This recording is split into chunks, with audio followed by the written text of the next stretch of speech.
दुनिया की सबसे बड़ी पार्टी बीजेपी को नया राष्ट्रीय अध्यक्ष मिलने जा रहा है। भारतीय जनता पार्टी के राष्ट्रीय कार्यकारी अध्यक्ष नितिन नवीन ने अपना नामांकन दाखिल किया है। नितिन नवीन के समर्थन में पीएम मोदी, गृह मंत्री अमित शाह और जेपी नड्डा सहित कुल 20 लोग प्रस्तावक बने।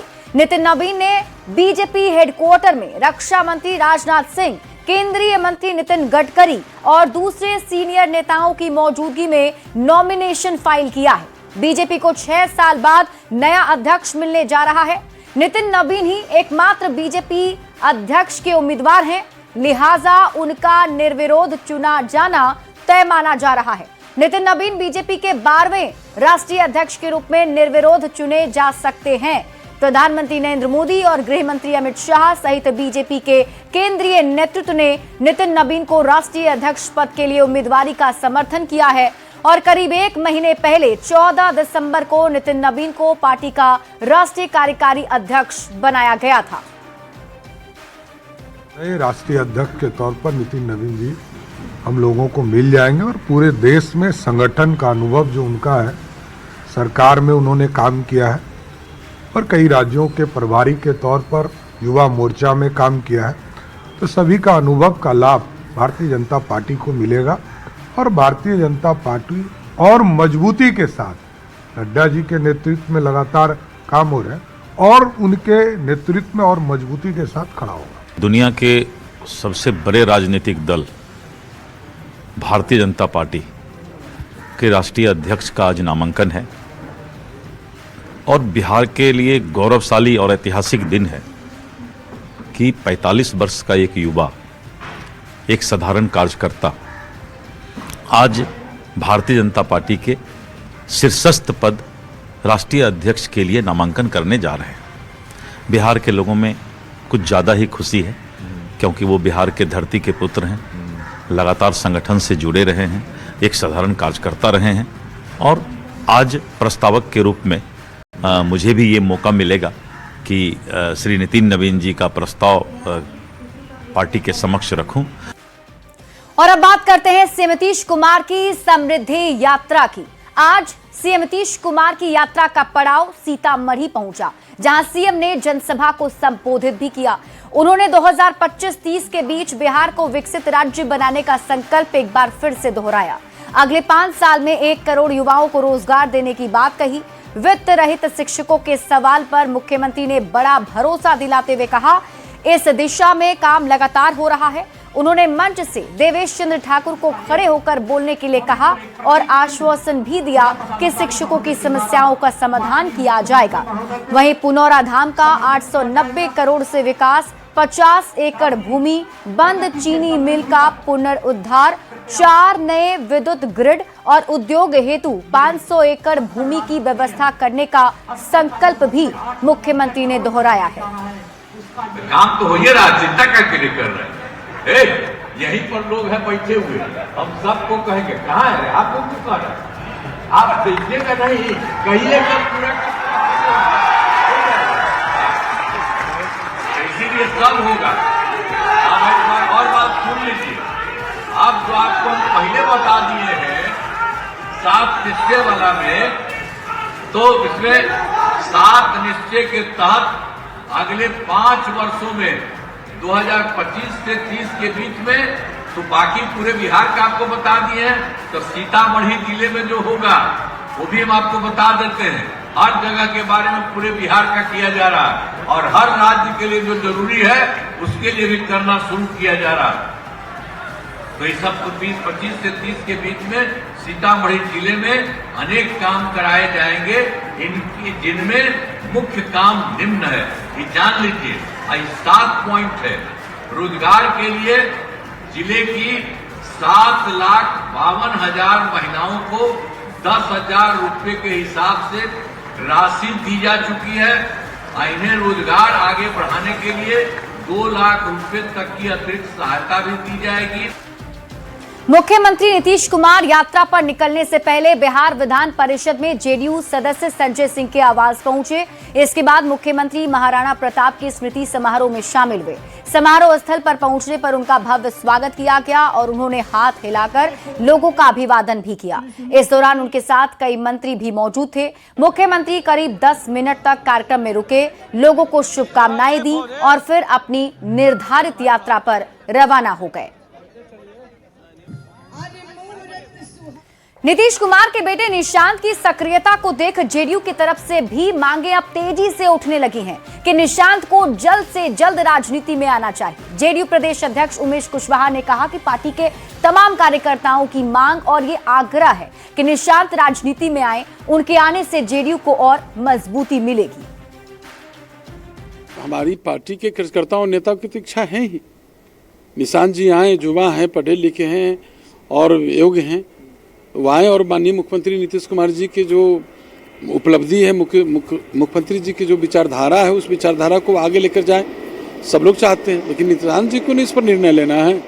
निशांत जी क्या चाहते हैं, वो खुद अपना भविष्य को, अपने निर्णय राजनीतिक में आना है कि नहीं, वो तो खुद निर्णय लेंगे। लेकिन आप लोग की पार्टी चाहती है कि निशांत के लिए नीतीश कुमार से आग्रह करें? हमारी पार्टी के कार्यकर्ताओं की भावना है कि आए माननीय मुख्यमंत्री जी की जो हमारी जो विचारधारा है, हमारे नेता ने जो न्याय के साथ विकास किया है और जो विचारधारा है उस विचारधारा को लेकर आगे बढ़ें, ये हमारे पार्टी के कार्यकर्ता चाहते हैं। लेकिन सवाल है कि माननीय ये हमारे जो निशांत जी हैं, जो युवा हैं, पढ़े लिखे हैं, उन्हें आ रहे हैं और वो अपना सक्षम है सब चीज़ सोचने में, तो वो तो खुद निर्णय लेंगे कि कब क्या करना है। मोकामा से जेडीयू विधायक अनंत सिंह का एक वीडियो सोशल मीडिया पर तेजी से वायरल हो रहा है और इस वीडियो को आरजेडी की प्रवक्ता प्रियंका भारती ने अपने आधिकारिक एक्स हैंडल पर साझा किया है। प्रियंका भारती का यह दावा है कि वीडियो में अनंत सिंह अस्पताल के अंदर सिगरेट पीते नजर आ रहे हैं। उन्होंने अपने पोस्ट में लिखा, नायक नहीं खलनायक है तू, और सुशासन पर सवाल उठाए हैं। हालांकि न्यूज 18 इस वायरल वीडियो की पुष्टि नहीं करता है। वैसे अनंत सिंह का अस्पताल के अंदर सिगरेट पीते वीडियो वायरल होने के बाद अब सियासी घमासान भी मच गया है। बीजेपी नेता ने वीडियो की जांच कराने की मांग की है, तो वहीं आरजेडी ने अनंत सिंह को सरकार की तरफ से संरक्षण मिलने की बात कह दी है। कोई भी बड़ा या छोटा नहीं होता। अगर कोई व्यक्ति न्यायिक हिरासत में है और इस इलाज के लिए अस्पताल में है तो वहां भी नियम कानून और जेल मैनुअल का पालन अनिवार्य है। वायरल वीडियो की सत्यता क्या है, यह जांच का विषय है और प्रशासन को इसकी निष्पक्ष जांच करनी चाहिए। स्वास्थ्य जांच हर कैदी का अधिकार है, लेकिन अस्पताल किसी भी तरह की लापरवाही या विशेष सुविधा का केंद्र नहीं बनना चाहिए। भाजपा का साफ मानना है कि यदि नियमों का उल्लंघन हुआ है तो बिना भेदभाव सख्त कार्रवाई होनी चाहिए। मोहतरमा जी, अनंत सिंह जी का जो वीडियो आपने शेयर किया है, ये कब का है, कहां का है, मुझे नहीं मालूम। ये वीडियो एआई द्वारा बनाया गया है या सही है, ये जांच का विषय है। लेकिन जब अनंत सिंह जी आपके पार्टी में थे तब तो आप कुछ नहीं बोलती थी और सुशासन पर आप प्रवचन दे रही हैं।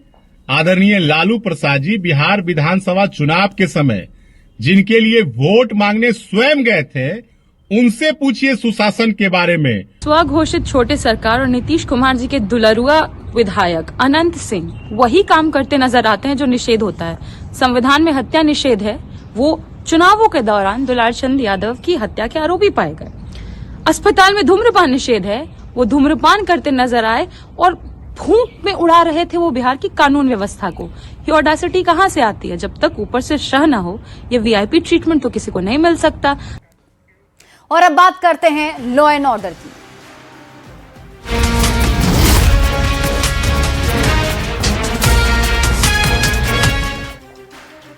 और सबसे पहले बात राजधानी पटना में नीट की छात्रा संवेदना की मौत की करेंगे। ये बड़ा सवाल अब भी बरकरार है कि जहानाबाद की संवेदना को इंसाफ कब मिलेगा, क्योंकि रोज रोज नए खुलासे हो रहे हैं। और सबसे बड़ी परेशानी तो अब सामने खड़ी हो गई है इस सवाल के साथ कि जिन पुलिस कर्मियों और थानेदार की भूमिका पर सवाल खड़े हो रहे हैं, क्या वो सही से जांच करेंगे?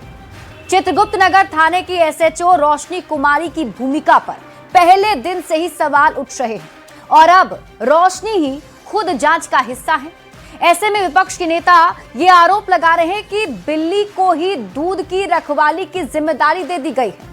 एसआईटी की जांच में बड़ी लापरवाही का आरोप लगा रहे हैं, क्योंकि दारोगा रोशनी कुमारी एसआईटी का हिस्सा नहीं है, लेकिन फिर भी जांच टीम में नजर आ रही है। डीजीपी के आदेश को ताक पर रखकर जांच कर रही है, जबकि पहले दिन से परिवार ये आरोप लगा रहा है कि थानेदार रोशनी की गलत रिपोर्ट से ही पूरा मामला उलझ गया था। अब इसके बाद एएसपी अभिनव ने नींद की गोली खाने से मौत की बात कही और उसके बाद पटना पुलिस की थ्योरी बदलती ही चली गई, जिस पर कई सवाल खड़े हुए।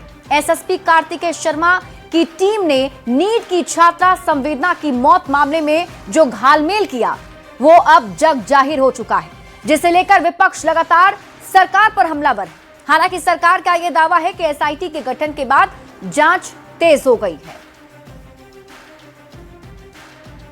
तो जिन लोगों पर ये आरोप है वो लोग उस एसआईटी टीम में क्या कर रहे हैं? क्योंकि जब चर्चा ये भी हो रही है कि उनकी भूमिका भी उचित नहीं है, तो आखिर क्या करना चाहती है शासन? हम लोग तो सिर्फ इतना ही चाहते हैं ना कि एनआईटी के छात्रा के साथ जो भी हुआ, चाहे कल्प्रिट जो भी हो, दूध का दूध और पानी का पानी होना चाहिए। शंभू गर्ल्स हॉस्टल मामले में बिहार पुलिस की भूमिका बेहद संदिग्ध रही है और खास तौर से एसआई रोशनी कुमारी और एएसपी अभिनव की जो भूमिका है वो तो सबसे ज्यादा संदिग्ध है। पुलिस ने जो एसआईटी गठित की है उसके एक अभिन्न अंग है एएसपी अभिनव। जहां तक बात रही एसएचओ की, चूंकि सारे प्राथमिक तथ्य एसएचओ के पास हैं, इसीलिए एसआईटी के साथ एसएचओ का रहना जरूरी है। सरकार अंत तक सही बात पता करके रहेगी। तो नीट की छात्रा की रेप के बाद मौत मामले की जांच एसआईटी कर रही है और एसआईटी की टीम कल सहज क्लिनिक गई थी। वही सहज क्लिनिक जहां हॉस्टल की वार्डन बेहोशी की हालत में छात्रा को लेकर सबसे पहले गई थी। यहां से ही इलाज के बाद डॉक्टर सहजानंद ने बेहोश छात्रा को किसी बड़े अस्पताल ले जाने की सलाह दी थी। बातचीत के दौरान डॉक्टर सहजानंद ने दोषियों के खिलाफ कड़ी कानूनी कार्रवाई करने और कोर्ट से फांसी तक की सजा दिलवाने की अपील की है। डॉक्टर सहजानंद से बात की है संवाददाता अमित कुमार ने। और हम पेशेंट को देखते ही पेशेंट बेहोश थी। हमने पूछा कि भाई क्या कारण, लोग कारण नहीं बताया। बेहोशी की अवस्था में पेशेंट को हमने देखा। बेहोशी का बहुत सा कारण हो सकता है, मेनिंजाइटिस, एंकेफेलाइटिस, टॉर्चर, कुछ भी हो सकता है, दवा खाना। हमने कहा देखो भाई हमारे यहाँ आईसीयू फैसिलिटी नहीं है, जितना जल्दी हो सके यहाँ से ले जाइए। जो लोग था बहुत सेंसिबल आदमी था, कहा कि भाई हम उनके परिवार को हम खबर करते हैं सर, हम तो ले जाएंगे। और हमने कभी भी प्रभात मेमोरियल का नाम हमने नहीं कहा। और देखिए, नीट छात्रा की मौत पर अब भी कई सुलगते सवाल हैं, जिसका जवाब पुलिस और प्रशासन को देना है। परिवार इंसाफ के लिए सीबीआई जांच की मांग कर रहा है और पुलिस के साथ हॉस्टल प्रबंधन से लेकर डॉक्टर और पुलिस तक पर गंभीर आरोप लगाए गए हैं। छात्रा की मां ने बताया कि सबने मिली भगत कर मेरी बेटी को मार दिया और हर हाल में हमें इंसाफ चाहिए। मैं आ गई तो उसको बाद वो बोले कि नहीं इससे बात नहीं करना है, मतलब धक्का दे के बाहर निकाल दिया गया। फिर उसको बाद बोल रहे हैं कि उसको इंजेक्शन से बेहोश किया गया है, 24 घंटा के बाद फिर होश आ जाएगा। पुलिस तो ये भी कह रही है कि यूरिन में उनका जो है वो नींद का दवा था, नशे की जो दवा है वो। फिर वो पुलिस के सपोर्ट क्यों नहीं लिया? ठीक है, आपको मतलब आपको अथी से हम बच्चे को छोड़ दिए हैं। बच्चे अगर गेट नहीं खोल रहे हैं तो उसको तो पुलिस के सपोर्ट लेना चाहिए था ना, 112 पर फोन करना चाहिए था ना। कहाँ वो सब, कहाँ वीडियो गया? कुछ वीडियो हम भी देखना चाहते हैं ना, हम आपको भरोसे लड़की दिए थे ना। लेकिन पुलिस अभी भी जो है जो मकान मालिक है उसको गिरफ्तार कर ली, हॉस्टल संचालक को गिरफ्तार नहीं कर रही है। क्या लग रहा है पुलिस की? अभी तक के हम लोगों के कोई भरोसा नहीं है कि हाँ वो सब भी पलट सकते हैं। जब तक फांसी तक के वो नहीं चढ़ जाते हैं। जब तक जांच किससे चाहती है? बिहार पुलिस की जांच से सहमत है या सीबीआई की जांच चाहती है? क्या चाहती है? सीबीआई के। किससे जांच चाहती है? सीबीआई जांच करे। हाँ, जब हमारे बिहार पुलिस करते तो ऐसा। अब बच्चे से मिली थी, क्या बोल रही थी बच्ची? मेरी बेटी पानी मांगी, खाना मांगी और पूछें कि बेटा तुमको साथ गलत हुआ है? हाँ। को निकाला गया कि आपको बेटा ठीक हो गया, आप जीत गए, यही जीत गए को अपना हमको बेटी के मार दिया, हम स्तन के बेच दिए। बिहार के नेता और डॉक्टर अति सब अपना माँ के स्तन के दूध बेच दिया। हम अति नहीं करेंगे, उनको साथी अति हैं, बाकी मेरी बेटी के नहीं, पूरा बिहार का बेटी के, पूरा अति के बेटी, जब तक का न्याय नहीं मिलेगा मेरी बेटी तो मर ही चल ही गई, बाकी और तो कोई बेटी मरेगी है? चाहे डॉक्टर हो, चाहे कोई पुलिस हो, वो बेटी, कोई माँ थी, कोई बेटी थी, कोई बहन थी। भरोसा पे बैठे हुए बेटा कि मैं बेटी के न्याय मिले, हमारे बेटी के न मिले, पूरा अथी के मिले। और इस बीच आपको इससे जुड़ी एक बड़ी खबर बताते हैं। नीट छात्रा की मौत मामले पर सम्राट चौधरी का बड़ा बयान सामने आया है। सम्राट चौधरी ने कहा कि एसआईटी अपना काम कर रही है, डीजीपी और आईजी इस पूरे मामले की खुद मॉनिटरिंग कर रहे हैं। पुलिस को पूरी तरह से खुली छूट भी दे दी गई है, दोषियों के खिलाफ कार्रवाई की जा रही है। सरकार को पुलिस का पूरा समर्थन है। क्या कुछ उन्होंने कहा है आपको दिखाते हैं। स्पष्ट तौर पर हम लोगों ने एसआईटी का गठन किया है, एसआईटी काम कर रही है, आईजी पटना इसको मॉनिटरिंग कर रहे हैं, डीजीपी बिहार के इसको मॉनिटरिंग कर रहे हैं और सभी जगह कार्रवाई चल रही है। कल भी हमारे एडीजी सीआईडी जाकर इसकी पूरी चीज़ों की समीक्षा किए हैं। आगे जिस तरह का पुलिस को पूरी तरह फ्री हैंड दिया गया है, कार्रवाई करें, कोई भी अपराधी हो उसको बचने नहीं देना है, हर हालत में जेल के अंदर बंद करना है। इसलिए पुलिस को पूरी छूट है, कार्रवाई करे, सरकार उसके साथ खड़ी है। और इस वक्त एक बड़ी खबर आपको मोतिहारी से बताते हैं, जहां युवक की गोली मारकर हत्या कर दी गई। अपराधियों ने युवक को गोली मारी है। लखौरा थाना क्षेत्र में ये वारदात हुई। गोला पकड़िया स्कूल के पास गोली मारी गई है। पुलिस पूरे मामले की जांच पड़ताल में जुटी हुई है। आपको बता दें 2 हमलावरों को इसमें गिरफ्तार भी किया गया है। बताया जा रहा है कि मृतक सुमन कुमार उर्फ बिक्की महुआवा थाना क्षेत्र के कटगेनवा का रहने वाले राजेश यादव का बेटा था। पुलिस के मुताबिक आपसी रंजिश में गोली चलाने की बात सामने आ रही है। जिन बदमाशों को गिरफ्तार किया गया है उन पर पहले से भी मामला दर्ज है। हुआ है, उसके ब्रेन में गोली लगा हुआ है। हिरासत में था क्या? जी 2-3 दिन पहले वो पुलिस के हिरासत में था। कौन था? घोड़ा शान थाना। फिर क्या हुआ? उसमें शायद पूछताछ कर करके कल शाम में वो लोग छोड़ा लोग, जैसे मतलब अभी हम लोग को पूरा कंफर्म न्यूज नहीं है। उसको लगा था यहाँ गन शॉट का गोली लग रहा था, हम तो उसको कोई देखे नहीं, गोली निकली नहीं है, लेकिन स्थिति उसकी अच्छी नहीं थी। रेफर कौन था, क्या था? सुमन कुमार उसका नाम था, उर्फ बिक्की। आज सुबह की घटना है और घटना पर त्वरित कार्रवाई करते हुए पुलिस ने 2 अपराधियों को हिरासत में ले लिया है और सभी अपराधियों की पहचान हो गई है और अगले 24 घंटे में सभी की गिरफ्तारी कर ली जाएगी। और आइए अब नजर डालते हैं देश दुनिया की खबरों पर।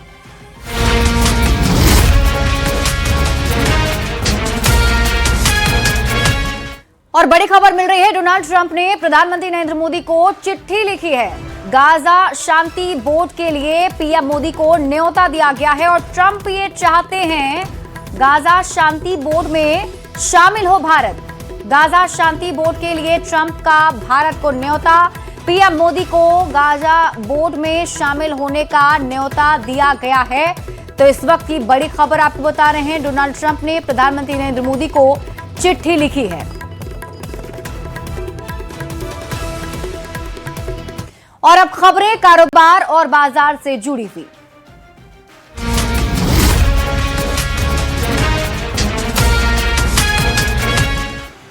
भारतीय शेयर बाजार में हफ्ते के पहले कारोबारी दिन मार्केट में काफी निराशा देखने को मिली। सोमवार 19 जनवरी को गिरावट के साथ भारतीय शेयर बाजार लाल निशान में बंद हुए। बीएसई सेंसेक्स 324 अंक टूटकर 83,246 के स्तर पर बंद हुआ। वहीं निफ्टी करीब 109 अंक गिरकर 25,586 के स्तर पर क्लोज हुआ। भारी उतार चढ़ाव के बीच दिग्गज हेवी वेट शेयर में जबरदस्त बिकवाली के कारण बेंचमार्क सूचकांक में गिरावट देखी गई। कई बड़ी कंपनियों के कमजोर तिमाही नतीजों ने इस गिरावट में अहम भूमिका निभाई। और इसी के साथ इस बुलेटिन में अभी के लिए बस इतना ही। आप देखते रहिए न्यूज़ 18 बिहार झारखंड।